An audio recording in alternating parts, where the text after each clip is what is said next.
அஸ்ஸலாமு அலைக்கும் வரஹ்மத்துல்லாஹி வபரகாத்துஹு. Welcome to Tamil Islamic Hidaya. இன்னைக்கு நம்ம வீடியோல ரஜப மாசத்துல நம்ம கடைபிடிக்க வேண்டிய சுன்னத்தான நோன்புகளை பத்தி பார்க்கலாம்.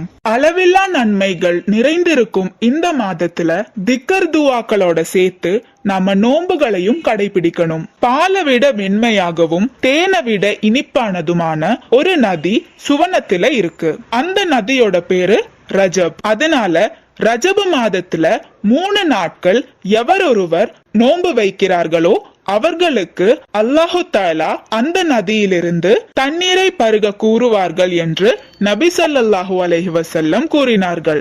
இந்த ஹதீஸோட அடிப்படையில இமாம் ஹாக்கிம் ரலியல்லாஹு அன்ஹு முஸ்தகரக் என்ற புத்தகத்துல நபி ஸல்லல்லாஹு அலைஹி வஸல்லம்க்கு 10 வருஷம் பணிவிடைகள் செஞ்ச அனஸ் ரலியல்லாஹு தஆலா அன்ஹு சொன்னதாகவும் ஒரு ஹதீஸ குறிப்பிடுறாரு.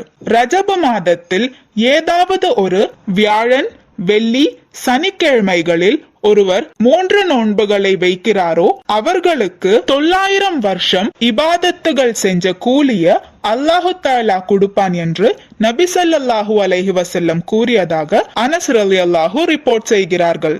அதேபோல் ரஜபுடைய மாதத்தில் எவரொருவர் முதல் 5 நாட்கள் நோன்பு வைப்பாரோ அல்லாஹ்வின் மீது ஆணையாக அல்லாஹ் அவரை சுவனத்தில் அழைத்து செல்வதற்கு பொறுப்பேற்கிறான் என்று நபி ஸல்லல்லாஹு அலைஹி வஸல்லம் அருளியதாக பரக்கா என்ற புத்தகத்தில் சொல்லப்படுகிறது. இந்த பதிவுல உங்களுக்கு ஏதாவது சந்தேகம் இருந்துச்சுன்னா கமெண்ட் பண்ணுங்க.